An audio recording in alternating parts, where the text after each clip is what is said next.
ഞാനിപ്പോഴും കണ്ണനോട് പറയും, എൻ്റെ ഒരു വാക്കിൻ്റെ പേരിലാണ് കണ്ണ ആങ്കിൾ അത്രയും പൈസ മുടക്കി കണ്ണന് വേണ്ടി കളഞ്ഞത്. നമസ്കാരം ആൻഡ് വെൽക്കം ബാക്ക്. എല്ലാവരും സുഖമായിട്ടിരിക്കുന്നു. നിങ്ങളിപ്പോൾ കേട്ടിട്ടുള്ള വോയിസ് ആക്ടർ ജയറാമിൻ്റെയാണ്. വിനയം സ്റ്റാർ എന്നിപ്പോൾ സോഷ്യൽ മീഡിയയിൽ അറിയപ്പെടുന്ന ആക്ടർ ജയറാം, നമ്മുടെ മലയാളികളുടെ സ്വന്തം, പക്ഷേ മൂപ്പര സ്വന്തം തമിഴ്നാടാണ്. മൂപ്പരിപ്പോൾ വിനയം സ്റ്റാർ എന്നാണ് അറിയപ്പെടുന്നത്. സാഷ്ടാംഗം അങ്ങോട്ട് പ്രണമിക്കുക ആരെയും കണ്ടു കഴിഞ്ഞാൽ. ഞാൻ ആദ്യമൊക്കെ വിചാരിച്ചിരുന്നു ചില ആൾക്കാർക്ക് അങ്ങനെ ഒരു നേച്ചർ ഉണ്ടായിരിക്കും, എല്ലാവരെയും റെസ്പെക്ട് ചെയ്തുകൊണ്ട് സംസാരിക്കുന്ന ഒരു നേച്ചർ അല്ലേ. പക്ഷെ ഓവർ റെസ്പെക്റ്റ് ഒരു വ്യക്തി കാണിക്കുകയാണെന്നുണ്ടെങ്കിൽ, എന്നോട് ഇങ്ങനെ പറഞ്ഞിട്ടുണ്ട് പണ്ടൊരാൾ, അതായത് ഓവർ റെസ്പെക്റ്റ് ആര് കാണിക്കുന്നു അവർ ക്ലിയർ അല്ല, അവരുടെ ഉള്ളിൽ ക്ലിയർ അല്ല, അവർ മര്യാദയ്ക്കുള്ള ആൾക്കാരല്ല, അവർ അത്ര വെടിപ്പായിട്ടുള്ള ആൾക്കാരല്ല എന്ന് പറഞ്ഞിട്ടുണ്ട്. അതുപോലെയാണ് ഈ ജയറാമിൻ്റെ ഈ ഒരു പെരുമാറ്റം. അതുകൊണ്ടാണ് പുള്ളിക്ക് ഈ വിനയം സ്റ്റാർ എന്ന് പറഞ്ഞിട്ടുള്ള പേര് വന്നിട്ടുള്ളത്. നിങ്ങൾ ഫസ്റ്റ് കേട്ടിട്ടുള്ളൊരു ഓഡിയോ ലീക്ക്ഡ് ഓഡിയോ, ലീക്കല്ല പുറത്ത് വിട്ടിട്ട് ഓഡിയോ. കാരണം പണ്ട് പട്ടണപ്രവേശ സിനിമയിൽ മാള ചേട്ടനൊക്കെ ഇട്ട് ഡയലോഗ് പറയുന്നുണ്ട്, ഈ ഇപ്പോൾ മുഖം മൂട്ടികളുടെ കാലമാണ് അറിയും, ഇനി ഒരുപാട് മുഖം മൂട്ടികൾ വരാനുണ്ട് എറി. ഇതിപ്പോൾ ഓഡിയോ ലീക്കിംഗ് അല്ല, ഓഡിയോ റിലീസ് ചെയ്യേണ്ട സീസണാണ്, ലീക്കല്ല. പിഷാരടി പറഞ്ഞല്ലോ അല്ലേ, അത് റിലീസാണ്. അപ്പോൾ ഇതുപോലെ ഓഡിയോ റിലീസുകളുടെ സീസണാണ് ഇപ്പോൾ കേട്ട റിലീസ് അല്ലെങ്കിൽ ലീക്ക് റിലീസ് ഓഡിയോ ജയറാമിൻ്റെയാണ്. ജയറാം പറയുന്നത് ഹസീബ് ഹനീഫ് എന്ന് പറഞ്ഞിട്ടുള്ള ഒരു പ്രൊഡ്യൂസർ ഉണ്ടായിരുന്നു. പുള്ളി ഈ കുട്ടനാടൻ മാർപ്പാപ്പ, അതേമാതിരി മൈ ഗ്രേറ്റ് ഗ്രാൻഡ് ഫാദർ, പിന്നെ ഉട്ടോപ്പിയയിലെ ഏതോ ഒരു ഇത്, പിന്നെ ഇവിടെ ഇപ്പോൾ ഈ ഒരു സംസാരം കാരണം എന്താ വെച്ചാൽ ഹാപ്പി സർദാർ എന്ന് പറഞ്ഞിട്ടുള്ളൊരു മൂവി. നിങ്ങൾ എത്ര പേര് ആ പടം കണ്ടിട്ടുണ്ട്? എൻ്റെ അമ്മോ, ഞാൻ കുറച്ച് നേരം ഇരുന്ന് ജസ്റ്റ് ഒന്ന് കാണാനുള്ള അതൊരു ഒരിക്കലും 5-8 മിനിറ്റ് പോലും ഞാൻ പൂർത്തീകരിച്ചിട്ടുണ്ടായിരിക്കില്ല. ഞാൻ അതിൻ്റെ ഒരു ഭാഗത്ത് സീന് കണ്ടപ്പോൾ തന്നെ എണീറ്റ് ഓടിയൊരു പടം. ആ പടം കൊണ്ട് ആക്ച്വലി മെച്ചുണ്ടായത് ഇവിടെ ഈ മറ്റേ ഫിൽമി ഷേക്കൊക്കെ ഇല്ലേ, ഫിൽമി ഷേക്ക്, അതുമാതിരി റോസ്റ്റിംഗ്, മൂവി റോസ്റ്റ് ചെയ്യുന്ന ആൾക്കാർക്ക് മാത്രം മെച്ചുണ്ടാക്കിയിട്ടുള്ള സിനിമ അല്ല. കാശ് വാങ്ങി കിട്ടിയവർക്ക് കിട്ടിയിട്ടുണ്ടാവും, പടത്തിൽ അഭിനയിച്ചവർക്ക് കിട്ടിയിട്ടുണ്ടാവും. കാശ് പോയത് ഒരു പാവം പിടിച്ച പ്രൊഡ്യൂസർക്കാണ്. അപ്പോൾ അതാണ് ആ ജയറാം ഇപ്പോൾ ഈ ഫസ്റ്റ് വോയിസിൽ പറഞ്ഞിട്ടുള്ള ആ പാവം പിടിച്ച പ്രൊഡ്യൂസർ ഉഷാ ഹസീന എന്ന് പറഞ്ഞിട്ടുള്ള ആക്ട്രസ് ഉണ്ട്. ഉഷാ ഹസീന കിരീടത്തിൽ അഭിനയിച്ചിട്ടുള്ള ഇപ്പോൾ റീസെൻ്റായിട്ട് അവർ അമ്മയുടെ കോൺട്രവേഴ്സിയിലൊക്കെ ഒരുപാട് ഞാൻ അവർ ഇൻ്റർവ്യൂ ഒക്കെ എടുത്ത് റിയാക്ട് ചെയ്തിട്ടുണ്ട്. വളരെ കൃത്യമായിട്ട് സ്പഷ്ടമായിട്ട് കാര്യങ്ങൾ അവതരിപ്പിക്കുന്ന ഒരു ലേഡി ഉഷാ ഹസീന. ഉഷാ ഹസീന എന്ന് പറഞ്ഞാൽ പെട്ടെന്ന് ഓർമ്മ വരെ കിരീടമാണ് അല്ലേ, നമ്മളെ സേതുമാധവൻ്റെ സിസ്റ്ററായിട്ട് അഭിനയിച്ചിട്ടുള്ളത്. അവർ ഒരു ഇൻ്റർവ്യൂവിൽ തുറന്ന് പറയുന്നുണ്ട്, കാരണം അവരുടെ ബ്രദറാണ് ഈ ഹസീബ് ഹനീഫ്. അപ്പോൾ പുള്ളിക്ക് കാശ് നഷ്ടമായ സംഭവം ആ പടം ഈ ചങ്ങാതി ഈ ജയറാമിൻ്റെ നിർബന്ധത്തിൽ പിന്നെ പിടിച്ച് മകന് വേണ്ടി കാശ് വേറൊരുത്തരെ കൊണ്ട് മുടക്കിപ്പിച്ച് അയാളുടെ കാശ് കളഞ്ഞിട്ട് ആ മനുഷ്യന് വയ്യാതായിട്ടും സ്ട്രോക്കായിട്ട് പോലും അത് അറിഞ്ഞില്ല എന്നൊക്കെ പറഞ്ഞ് സാഷ്ടാംഗം പ്രണമിച്ചുകൊണ്ട് ഇട്ടിട്ടുള്ള ഒരു വോയിസ് ക്ലിപ്പും ഉണ്ട്. എന്നിട്ട് ആ മനുഷ്യനെ തിരിഞ്ഞു നോക്കിയിട്ടില്ല. അപ്പോൾ അങ്ങനത്തെ ഒരു വോയിസ് ക്ലിപ്പ് ഇവർ പുറത്തു വിട്ടിട്ടുണ്ട്. ഞാൻ ഇവരുടെ ഇൻ്റർവ്യൂവിൻ്റെ പോർഷൻ, നമുക്ക് ചെറിയൊരു പോർഷൻ ഇവിടെ പ്ലേ ചെയ്യാം. ആ പ്ലേ ചെയ്യുന്ന സമയത്ത് നിങ്ങൾക്ക് കാര്യങ്ങൾ മനസ്സിലാക്കും. നിങ്ങൾ ഫസ്റ്റ് ടൈമാണ് വീഡിയോ കാണുന്നതെങ്കിൽ പ്ലീസ് ഒന്ന് ചാനൽ സബ്സ്ക്രൈബ് ചെയ്യുക, സപ്പോർട്ട് ചെയ്യുക, വീഡിയോ ഇഷ്ടപ്പെടാൻ ലൈക്ക് ചെയ്യുക, ഹൈപ്പ് ഓപ്ഷൻ കാണുകയാണെങ്കിൽ ഹൈപ്പ് ചെയ്യുക, കമൻറ്റും ചെയ്യുക. സത്യസന്ധമായിട്ടുള്ള കാര്യമാണ്, ശരിക്കുള്ള കാര്യം. എൻ്റെ ഫോണിൽ ജയറാമിൻ്റെ വോയിസ് എൻ്റെ കയ്യിലുണ്ട്. ജയറാം ഹസീബിന് അയച്ച വോയിസ്. അതായത് ജയറാമിൻ്റെ ഒരു വാക്കിൻ്റെ പുറത്താണ് ഹസീബ് ആ സിനിമ പ്രൊഡ്യൂസ് ചെയ്തത്. ജയറാമിനെ വെച്ച് അതിൻ്റെ തൊട്ട് മുമ്പ് ഗ്രാൻഡ് ഫാദർ ചെയ്തിട്ടുണ്ടായിരുന്നു, അതും മോശമായിരുന്നു. എൻ്റെ തൊട്ട് പിറകെയാണ് ഹാപ്പി സർദാർ ചെയ്യുന്നത്. അപ്പോൾ ഹാപ്പി സർദാർ തുടങ്ങിയപ്പോൾ തന്നെ ഞങ്ങളെല്ലാവരും പറഞ്ഞ ഹസീബിനോട് ചെയ്യരുത്, പോയ പൈസ പൊയ്ക്കോട്ടെ, ഇത് ശരിയാവത്തില്ല, ഈ പടം നിന്നെ എന്താ പറയുക, അതുപോലെ നമ്മൾ മനസ്സിൽ വിചാരിച്ചതുപോലെ തന്നെ സാമ്പത്തിക നഷ്ടം മാത്രമല്ല, അവൻ്റെ ആരോഗ്യവും പോകേണ്ടൊരവസ്ഥയുണ്ടായി. ജയറാം പെടുത്തിയെന്നാണോ പറയുന്നത്? ജയറാമിൻ്റെ ഒരു വാക്ക്, ജയറാം പറഞ്ഞത് ജയറാം കൂടെ ഉണ്ടാവും. ഞാൻ ചോദിച്ചപ്പോൾ ഹസീബ് നേരത്തെ പറഞ്ഞത് ജയറാമേട്ടനോട് പറഞ്ഞ വാക്കാണ്. നമ്മളെല്ലാവരും പറഞ്ഞത് ജയറാമേട്ടനോട് ഞാനൊരു വാക്ക് പറഞ്ഞത്, അതെനിക്ക് പാലിക്കാതിരിക്കാൻ പറ്റത്തില്ല. അത് പഞ്ചാബിലൊക്കെ പോയാൽ ഷൂട്ട് ചെയ്ത്.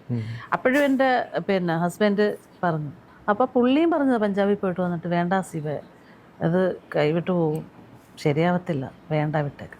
അപ്പോഴും അവൻ ജയറാമിനെ വിശ്വസിച്ചു. ജയറാമിന് കൊടുത്ത വാക്ക്, ജയറാമിൻ്റെ മോനെ വെച്ചല്ലേ ചെയ്യുന്നത്. അവരെ ഒന്നും വിശ്വസിക്കരുത്. നമുക്കിവരെയൊക്കെ നന്നായിട്ട് അറിയാവുന്നത്, എത്രയോ വർഷങ്ങളായിട്ട് അറിയാവുന്നത്. ജയറാം എപ്പോഴും വരുമായിരുന്നു. അതിലേ പോയാൽ അവിടെ വന്ന് ഭക്ഷണം കഴിക്കാതെ പോകത്തില്ല. ഭയങ്കര സ്നേഹമായിരുന്നു. ആ ആള് ഈ പടം ഫ്ലോപ്പായിട്ട് ഒന്ന് ഫോൺ ചെയ്ത് പോലും ചോദിച്ചിട്ടില്ല എന്താ.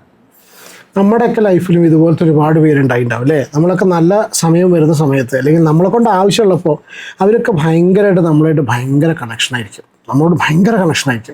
പക്ഷെ ഒരു സിറ്റുവേഷനിൽ നമുക്കൊരു പ്രശ്നം വന്നു, അല്ലെങ്കിൽ അവർ കാരണം ചില പ്രശ്നങ്ങൾ വന്നു പറഞ്ഞാൽ ഒരു വളരെ നിസ്സാരമായിട്ട് പറ്റിപ്പോയടാ, അല്ലെങ്കിൽ ഇങ്ങനെ ആയിപ്പോയി, നിനക്ക് എന്താ വേണ്ടിച്ചാൽ ഞാൻ ചെയ്യാം എന്ന് പറയുന്ന, അല്ലെങ്കിൽ പറ്റിപ്പോയടാ എൻ്റെ ഭാഗത്ത് നിന്ന് ഇങ്ങനെ തെറ്റ് പറ്റിപ്പോയി എന്ന് പറയുന്ന എത്ര പേരെ നിങ്ങൾക്കറിയാം? ചില ആൾക്കാർ പിന്നെ ആ വഴിക്ക് വന്ന് നോക്കില്ല, ആ വഴിക്കേ വരില്ല. ഓക്കെ. അതിനുശേഷം അവന് ഒരുപാട് സാമ്പത്തിക ബാധ്യത ഉണ്ടായി, അവന് സ്ട്രോക്ക് വന്നു, മരണത്തിൽ നിന്നാണ് രക്ഷപ്പെട്ടു വന്നത്. ഓക്കെ.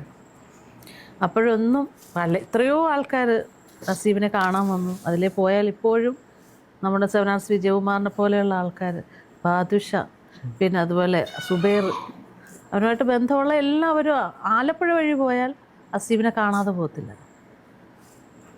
അപ്പോൾ ജയറാം പക്ഷേ ഒന്ന് ഫോൺ ചെയ്യുകയല്ല, ഒന്ന് കാണാൻ പോലും വന്നിട്ടില്ല. കുറേ നാളിന് ശേഷമാണ് ജയറാം, മകളുടെ കല്യാണമാണോ ആ സമയത്ത് അസീബിനെ വിളിച്ചു. ഓക്കെ. വിളിച്ചപ്പോഴാണ് അസീബിൻ്റെ സംസാരം തിരിയുന്നില്ല. അയ്യോ എന്ത് പറ്റി അസീബ എന്നൊക്കെ ചോദിച്ചപ്പോൾ വോയിസ് മെസ്സേജ് ഇട്ടു. ഞാൻ വോയിസ് മെസ്സേജ് ഇടാന്ന് തോന്നുന്നു, അങ്ങോട്ടും ഇങ്ങോട്ടും വോയിസ്. അത് അന്ന് അയച്ച മെസ്സേജ് അസീബ ഞാൻ ഇതുവരെ അറിഞ്ഞിട്ടില്ല. ഇനി ആ വോയിസ് ക്ലിപ്പിലുള്ള വോയിസ് മോഡുലേഷനാണ് നിങ്ങൾ ശ്രദ്ധിക്കേണ്ടത്. ഈ വോയിസ് മോഡുലേഷനാണ് ഇയാളെ മറ്റേ സ്റ്റാറാക്കിയത്, വിനയം സ്റ്റാർ. ഇതിലേറെ ഒരു മനുഷ്യന് കുനിയല്ല, അയാൾ ഇങ്ങനെ വളഞ്ഞിങ്ങനെ പോകുന്ന രീതിയിൽ കേട്ടോ. ആ വോയിസ് ക്ലിപ്പ് കേട്ടപ്പോൾ അസീബ് ഒരു ലിവർ കംപ്ലൈൻറ്റ് ഉണ്ടായി. ഓ, ഒന്നും കൂടി കേൾക്കട്ടെ. ഹസീബ്, എന്താണ് ആ ടോണ്? ഹസീബ് എന്നിട്ട് ഇങ്ങനെ ശ്വാസമൊക്കെ എടുത്ത് ആ മോഡുലേഷനൊക്കെ റെഡിയാക്കി. അസീബ് ഒരു ലിവർ കംപ്ലൈൻറ്റ് ഉണ്ടായി എന്ന് എൻ്റെ അടുത്ത് പറഞ്ഞു. അതിൻ്റെ ഉണ്ടായി, ഡ്രിങ്ക്സ് കാരണം ആശുപത്രിയിലാണ് എന്നൊക്കെ പറഞ്ഞു. ഈ സ്ട്രോക്ക് ഉണ്ടായ വിവരം ഒരാൾ പോലും എൻ്റെ അടുത്ത് പറഞ്ഞിട്ടില്ല. ഞാൻ ഇപ്പോഴാണ് അറിയുന്നത്. ആരും പറഞ്ഞിട്ടില്ല എൻ്റെ അടുത്ത്. ഈ ഡ്രിങ്ക്സിൻ്റെ ഒരു കംപ്ലൈൻറ്റ് ഉണ്ടായി, ആശുപത്രിയിലായിരുന്നു, ഇപ്പം എല്ലാം ശരിയായി, കുറച്ച് ക്രിട്ടിക്കലായിരുന്നു എന്നൊക്കെ പറഞ്ഞു. ഈ കുറച്ച് ക്രിട്ടിക്കൽ പറഞ്ഞാൽ കുറച്ച് ക്രിട്ടിക്കലായിരുന്നു, അതാ കുറച്ച് ക്രിട്ടിക്കലാണെന്നൊക്കെ അറിഞ്ഞോട്ടെ. അതല്ലേ കുറച്ച് ക്രിട്ടിക്കൽ, ഞാൻ ചോദിച്ചു കുറച്ച് ക്രിട്ടിക്കൽ എന്നൊരു സാധനം ഉണ്ടോ? ഉണ്ടായ കാര്യം പറഞ്ഞിട്ടേ ഇല്ല കേട്ടോ, ഞാൻ ആദ്യമായിട്ട് അറിയുന്നു. പടച്ചോനെ, എന്തായാലും എല്ലാ പ്രാർത്ഥനകളും അടുത്ത പ്രാവശ്യം മീൻസ് ഈ മാസം ഒരു 10 ദിവസം കഴിഞ്ഞാൽ കേരളത്തിൽ വരുന്നുണ്ട്. അപ്പോൾ ഞാൻ ആലപ്പുഴ വരാം, വന്നിട്ട് നേരിട്ട് കണ്ടോളാം. ഓക്കെ. പിന്നെ ഈ വഴിക്കാ ചങ്ങാതിനെ കണ്ടിട്ടില്ല എന്നാണ്. എന്തെങ്കിലും സംഭവം ഉണ്ടെങ്കിൽ ഇങ്ങനത്തെ ആൾക്കാരെ കണ്ടല്ലോ, ഇങ്ങനെ ചേർത്ത് പിടിക്കണം, ചേർത്ത് പിടിച്ചോണം. കാരണം അത്രയ്ക്ക് സോപ്പ്, അങ്ങനെ വിനയം, നമുക്ക് ഒന്നും പറയാൻ കഴിയില്ല. അയ്യോ ഇയാളെയാണോ നമ്മൾ ഇങ്ങനെയൊക്കെ പറഞ്ഞെന്ന് തോന്നിപ്പോകും. ഹസീബിന് ഇങ്ങനെ ഒരു വിഷയം ഉണ്ടായിട്ട് ഞാൻ അറിഞ്ഞിട്ടില്ല. ഹസീബ് ജയറാം, അതായത് എത്ര വർഷം കഴിഞ്ഞപ്പോഴത്തേക്ക്, ഇത് കോവിഡിന് തൊട്ട് മുൻപാണ്, 2018 ഹാപ്പി സർദാർ. പിന്നീട് 19 മുതൽ കോവിഡായി. അതും കഴിഞ്ഞിട്ടാണ് മകളുടെ കല്യാണം. ഇപ്പൊ 2 വർഷമെങ്കിലും ആയിട്ടുള്ളൂ, കഴിഞ്ഞിട്ടില്ലേ, 1-2 വർഷമായിട്ടുള്ളൂ. ആ സമയത്ത് അതുവരെ ജയറാം ഹസീബിനെ നിരന്തരം വിളിക്കുകയും വീട്ടിൽ വന്നുകൊണ്ടിരുന്ന ആള്, എറണാകുളത്ത് വന്നാൽ ഹസീബ്, അവർ തമ്മിൽ മീറ്റ് ചെയ്യും, ചെന്നൈ പോയാൽ മീറ്റ് ചെയ്യുകയൊക്കെ ചെയ്യുന്ന ആള്, ഹസീബിനെ പോലൊരു പ്രൊഡ്യൂസർ, ഹസീബ് ഇത്ര അടുപ്പമുള്ള ഒരാൾക്ക് ഇത്രയും വലിയൊരു അസുഖം വന്ന് കിടപ്പായത്, എന്തോ ലിവറിന് പ്രശ്നം ഉണ്ടായി എന്നുള്ളതല്ലാതെ സ്ട്രോക്ക് വന്നോ ഇങ്ങനത്തെ ഒന്നും അറിഞ്ഞില്ല. അപ്പൊ അന്വേഷിച്ചില്ലല്ലോ, അറിയാതെ വരുമ്പോ അറ്റ്ലീസ്റ്റ് ആ പടം ഇങ്ങനെ ഫ്ലോപ്പായ സ്ഥിതിക്ക് ആ മകന് വേണ്ടി ഇത്രയൊക്കെ സമ്പാദിച്ച് കൂട്ടിയിട്ടില്ലേ, ആ മകന് ആ പൈസ വാങ്ങിയത് അതെന്നാ അവനവൻ്റെ കയ്യിൽ നിന്ന് എടുത്ത് കൊടുക്കില്ലേ അല്ലേ? അങ്ങനെയൊക്കെ ചെയ്യുന്ന എത്രയോ ആൾക്കാർ നമ്മൾ കണ്ടിട്ടുണ്ട്. നമ്മൾ കണ്ടിട്ടില്ലേ, നമ്മളെ സൂപ്പർ സ്റ്റാർ രജനി സാറൊക്കെ കണ്ടിട്ടില്ലേ, കാണിച്ചിട്ടുള്ളത് പടം പൈസ വേണ്ടാന്ന് പറയുക. എന്നാൽ ഞാൻ അതിൻ്റെ റെമ്യൂണേഷൻ എടുക്കുന്നില്ല എന്ന് പറയുന്ന എത്ര ആൾക്കാരുണ്ടല്ലേ, ഇത്രയൊക്കെ പൈസ ഉണ്ടാക്കിയില്ലേ. കുറ്റബോധം കൊണ്ടാണെന്ന് തോന്നുന്നുണ്ടോ? ലൈക്ക് അയാൾ പറഞ്ഞതല്ലേ, എന്തെങ്കിലും തട്ടുകേട് വന്നാൽ ഞാൻ കൂടെ ഉണ്ടാവുമെന്ന്. അത് പിന്നെ സത്യമാണെന്നുള്ളതിന്റെ വോയിസ് മെസ്സേജ് ഹസീബിന്റെ അയച്ചിട്ടുണ്ട് പുള്ളി. ഞാൻ എൻ്റെ ഒറ്റ വാക്കിന്റെ പുറത്താണ്, ഞാൻ എൻ്റെ മോനോട് എപ്പോഴും പറയും, എൻ്റെ ഒറ്റ വാക്കിന്റെ പുറത്താണ് ഹസീബ് ഈ പ്രശ്നത്തിലേക്ക് ഈ പടം എടുത്തത് എന്ന് ഞാൻ എപ്പോഴും മോൻ്റെ അടുത്ത് പറയും. അതിന് വേണ്ട നമുക്ക് ചെയ്യാം എന്നൊക്കെ പറഞ്ഞിട്ട് ഞാൻ അടുത്ത ആഴ്ച അതിലേ വരാമെന്ന് പറഞ്ഞാൽ ഇന്ന് വരെ വന്നിട്ടില്ല. എൻ്റെ എന്താ പറയുക, ഞാനിപ്പോഴും കണ്ണനോട് പറയും, എൻ്റെ ഒരു വാക്കിൻ്റെ പേരിലാണ് കണ്ണ ആങ്കിൾ അത്രയും പൈസ മുടക്കി കണ്ണന് വേണ്ടി കളഞ്ഞത്. എൻ്റെ ഒറ്റ വാക്കിൻ്റെ പേരിലാണ് ഞാൻ എപ്പോഴും പറയും. അപ്പോൾ അത് കുഴപ്പമില്ല, പടച്ചോൻ തിരിച്ചു തരും. ഏതെങ്കിലും രൂപത്തിൽ ദൈവം എപ്പോഴും കൂടെ ഉണ്ടാവും. എപ്പോഴും നമുക്ക് സംഭവിച്ചത് നല്ലതെന്നല്ലേ വിചാരിക്കുക. ചിലപ്പോൾ ഇതിൽ നിന്നായിരിക്കും വേറെ ഉണ്ടാവുക. എത്രയോ നല്ലതുകൾ ഉണ്ടാവേണ്ടത് ഇവിടെ നിന്നായിരിക്കും. എല്ലാ പ്രാർത്ഥനകളും എന്നും ഓക്കെ. ബൈ ഹസീബ്. ഇത് വല്ല ഡബ്ബിങ് സ്റ്റുഡിയോയിലൊക്കെ കയറിയിട്ട് സംസാരിച്ച പോലെ ഉണ്ട് അല്ലേ? ഡബ്ബിങ് സ്റ്റുഡിയോയിലൊക്കെ കയറിയിട്ട് ഡബ് ചെയ്ത് വോയിസ് അയച്ച പോലെ. അതിനിടയ്ക്ക് പടച്ചോനെയും പിടിച്ചിട്ടു. ദൈവം അനുഗ്രഹിക്കുന്നുള്ള പടച്ചോൻ എന്നുവെച്ചാൽ അസീബ് ഹനീഫാണല്ലോ. ആ സാധനം കൂടി എടുത്തിട്ടാലേ അത് വളരെ വളരെ കൃത്യമായിട്ട് ചിലവാവുള്ളൂ. ഒരു സഹായവും ചെയ്തിട്ടില്ല. ആ ഒരൊറ്റ പടം കൊണ്ട് അസീബിന് ഒരുപാട് ബുദ്ധിമുട്ടുണ്ടായി, ഒത്തിരി ബുദ്ധിമുട്ടുണ്ടായി. അത് സത്യസന്ധമായിട്ടുള്ള കാര്യമാണ്. അല്ല, ആൾക്കാരത് വിശ്വസിക്കുന്നില്ല. പല ആൾക്കാരും പല രീതിയിലാണ് എടുക്കുന്നത്. എങ്ങനെയാ ജയറാമേട്ടനെ പോലെ ഒരു വ്യക്തി ഇങ്ങനെ ചെയ്യില്ല എന്നാണ് പല ആൾക്കാരും പറയുന്നത്. അതിന്റെ സത്യാവസ്ഥ നമുക്ക് മനസ്സിലാക്കാൻ പറ്റി. 100% സത്യസന്ധമായിട്ടുള്ള കാര്യമാണ്. ജയറാമിന്റെ വാക്ക് കേട്ടിട്ടാണ് അസീബ് സിനിമ ചെയ്തത്. ഇവർക്ക് ഇപ്പോൾ ഇതിനെക്കുറിച്ച് ഇത് തുറന്നു പറഞ്ഞിട്ട് അല്ലെങ്കിൽ ഇതിലും തുറന്നു പറഞ്ഞിട്ടില്ല, അത് മാറ്റി പറഞ്ഞിട്ട് ഇവർക്ക് ഒന്നും കിട്ടാനില്ല ഇതിൽ അല്ലേ? ഏകദേശം 9 മണിക്കൂർ കൊണ്ട് ട്രെൻഡിങ് ആയിട്ട് 2 ലക്ഷം ആൾക്കാർ കണ്ടിട്ടുള്ള ഈ ഒരു വീഡിയോ ആണ്. ഇതിൻ്റെ കമൻറ്റ് ബോക്സ് നോക്കിക്കൊണ്ട് അതാണ് കോമഡി. സ്ട്രോക്ക് ഉണ്ടായ കാര്യം ജയറാം സത്യമായും അറിഞ്ഞിട്ടുണ്ടാവില്ല. ഞാൻ ആദ്യം വായിച്ചപ്പോൾ ഞെട്ടിട്ടോ. സത്യമായിട്ടും അറിഞ്ഞിട്ടുണ്ടാവില്ല. അത് അറിഞ്ഞിരുന്നതിൽ പിന്നെ വിളിക്കുകയേ ഇല്ലായിരുന്നു. രാജസേൻ എന്ന സംവിധായകനില്ലെങ്കിൽ ഇപ്പോഴത്തെ തമിഴനായ ജയറാമില്ല. കണ്ടോ, ഇപ്പോഴത്തെ തമിഴനായ ജയറാമില്ല. എനിക്ക് പലപ്പോഴും തോന്നിയിട്ടുണ്ട് ഏറ്റവും കൂടുതൽ ദൈവിക കാര്യങ്ങളിലും വിശ്വാസവും പറഞ്ഞ് നടക്കുന്നവരാകും ഏറ്റവും വലിയ ഫ്രോഡ്.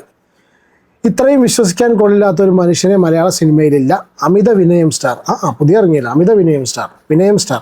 ജീവിതത്തിൽ മാത്രം അഭിനയിക്കാൻ അറിയുന്ന പാവം. ജയറാം കൊഠൂര വില്ലനാണ്. വിനയ റാം. കാളിദാസിനെ വെച്ച് നോക്കുമ്പോൾ മാധവൊക്കെ മാന്യൻ. പടം പൊട്ടിയാലും പ്രൊഡ്യൂസറിൻ്റെ കൂടെ കട്ടയ്ക്ക് നിൽക്കുന്നു. യെസ്, ഒരു റിപ്ലൈ ഉണ്ടല്ലോ. എന്താ ട്രൂ, കറക്റ്റ് അല്ലേ? ശരിയാണ്. ആട്ടിൻതോൾ എന്ന ചെന്നായ്ക്കൾ ഒരുപാടുണ്ട്. കുറച്ചെങ്കിലും മനസാക്ഷി ഉണ്ടെങ്കിൽ മകന് കൊടുത്ത കൂലിയെങ്കിലും തിരിച്ചു കൊടുക്കണം. കേരളത്തിലെ ജനങ്ങളുടെ സമ്പത്ത് വേണം. സുഖവാസമെല്ലാം തമിഴ്നാട്ടിലും. കൂർ അങ്ങും ചോർ ഇങ്ങും. ഇയാൾ ഇത്ര തരം താഴ്ന്നവനാണോ? ഒരാളും ഒരു നന്മയും പറഞ്ഞു കേട്ടിട്ടില്ല. കാശിൻ്റെ പളപളപ്പിൽ അഹങ്കരിക്കുന്നവൻ. ശരി കേട്ടോ, ഒരാളും അങ്ങനെ ഒന്നും പറഞ്ഞു കേട്ടിട്ടില്ല കേട്ടോ ഇയാളെക്കുറിച്ച്. ചെക്കന് ക്ലിക്കാവില്ല ജയറാം. അതിനുള്ള കോപ്പൊന്നും ചെക്കനില്ല. വേറെ ബിസിനസ് ഇട്ട് കൊടുക്ക്. ഇതിൻ്റെ എല്ലാത്തിൻ്റെയും കൂടി പലിശ ചേർത്ത് അയാൾക്ക് എന്തോ വലുത് വരാനുണ്ട്. പലരുടെയും അനുഭവങ്ങൾ യൂട്യൂബിൽ കണ്ടതെന്ന് മനസ്സിലായത് സന്തം കാര്യം നോക്കുന്ന ഒരാൾ അതിനു വേണ്ടി ഏത് രീതിയിലും സംസാരിക്കും. ചിരിച്ചുകൊണ്ട് കഴുത്തിറക്കുക. ഇതാണല്ലോ ഇയാൾ. ഇങ്ങനെയൊന്നും ആയിരുന്നില്ല ഇയാളെക്കുറിച്ചുള്ള ധാരണ. സീരിയസ്ലി കേട്ടോ, ഇയാളെക്കുറിച്ച് ഇങ്ങനെയൊന്നും ആയിരുന്നില്ല ധാരണ. ഇയാളെ സംസാര ശൈലി പോലും എന്തൊരു വിനയമാണ്. മുൻപ് നല്ലതുപോലെ സംസാരിച്ചുകൊണ്ടിരുന്ന ഒരാളായിരുന്നു. അല്പന ഐശ്വര്യം വന്ന അർദ്ധരാത്രിയും കുടപിടിക്കുന്ന പറഞ്ഞ പോലെ തമിഴ്നാട്ടിൽ പോയതിന് ശേഷമാണ് കേട്ടോ ജയറാമിൻ്റെ മുഖംമൂടി കഴിഞ്ഞുകൊണ്ടിരിക്കുന്നത്. ജയറാം ലോകം ഔട്ടായിപ്പ്. രാജസേനൻ ചേട്ടൻ എത്രയും ഇതിന് മുന്നേ രാജസേനൻ്റെ ഒരു ഇൻ്റർവ്യൂവിലും പറഞ്ഞിട്ടുണ്ട്, തമിഴ്നാട്ടിൽ പോയി കഴിഞ്ഞാൽ നമ്മളിങ്ങനെ വളയാറില്ല. ഇതിങ്ങനെയല്ല, ഇതിങ്ങനെ വളഞ്ഞിട്ട് ഇങ്ങനെ കുനിഞ്ഞു വളഞ്ഞിട്ട്. എന്താണ് ഈ ഒരു വിഷയത്തിൽ നിങ്ങളുടെ അഭിപ്രായം എന്നുള്ള കമൻറ്റ് ചെയ്യും. നമുക്ക് അടുത്ത വീഡിയോയിൽ കാണാം. Take care and God bless. By.